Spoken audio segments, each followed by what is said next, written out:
1 മുതൽ 0 വരെ എന്ന സിനിമ, അതും നല്ലൊരു സിനിമയായിരുന്നു. അത് ഭയങ്കര ബ്ലോക്ക് ബസ്റ്റർ അല്ല, പക്ഷെ അത്യാവശ്യം പേര് കിട്ടിയ സിനിമയായിരുന്നു. നവോദയ പ്രൊഡക്ഷൻസിന്റെ സിനിമ.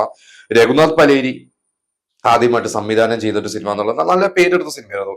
ഇതിൽ സുരേഷ് ഗോപി ചെറിയൊരു വേഷം ചെയ്തിട്ടുണ്ട്. ആ ഒരു വേഷത്തെ കുറിച്ച് ഞാൻ കേട്ടിട്ടുള്ളത്, അന്ന് ഈ ജയറാമൊക്കെ കലാഭവനിലുണ്ട്. അപ്പൊ അന്ന് കലാഭവനില് ഇവര് സൈനുദ്ദീനും ഇവരെല്ലാരും, ഇവർക്ക് ജയറാമിന്റെ ഒക്കെ സുഹൃത്തുക്കളാണല്ലോ. അപ്പൊ അന്നൊരിക്കൽ കലാഭവനിൽ ഇവരാരോ സൈനുദ്ദീനെയോ അതുപോലെ തന്നെ റഹ്മാനെയോ ഇവരാരോ കാണാൻ വേണ്ടി സുരേഷ് ഗോപി ഒരിക്കൽ വരുന്നു.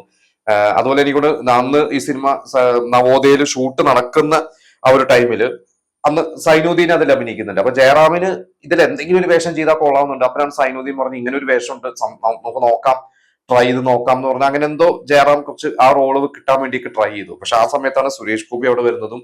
അപ്പൊ ജയറാമിന് മനസ്സിലായി എന്നെക്കാട്ടും ഗ്ലാമറും പൊക്കൊക്കെ ഉള്ള ഒരു നടൻ എന്തായാലും എനിക്ക് കിട്ടാൻ പോകുന്നില്ല എന്ന് വെച്ചിട്ട് അങ്ങനെ പിന്നെ ആ റോളാണ് സുരേഷ് ഗോപി ചെയ്തിട്ടുള്ളത്.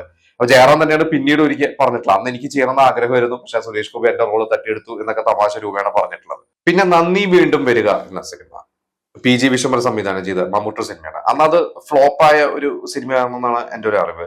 അതിൽ കുറച്ച് തമാശ, മമ്മൂട്ടി അന്ന് മമ്മൂട്ടി കോമിക് ക്യാരക്ടർ ചെയ്യുന്നതെന്ന് വിചാരിച്ച പോലെ ഒന്നും പ്രേക്ഷകർ അക്സെപ്റ്റ് ചെയ്യാത്തൊരു സമയമാണ്.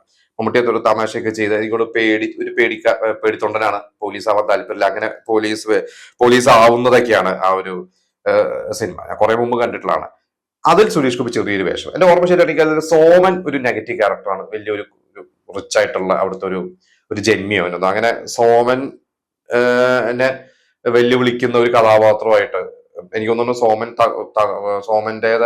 സോമൻ ആരോ ഒരു സ്ത്രീനെ കൊന്നിട്ടുണ്ട്, ആ സ്ത്രീയുടെ ഭർത്താവ് ആണ് സുരേഷ് ഗോപി. അങ്ങനെ സുരേഷ് ഗോപി പ്രതികാരം ചോദിക്കാൻ വരുന്നു. അങ്ങനെ ഞാൻ ചെറിയൊരു ഓർമ്മ പോലെ എനിക്ക് സുരേഷ് ഗോപിയിലുണ്ട്. ചെറിയൊരു ക്യാരക്ടറാണ്.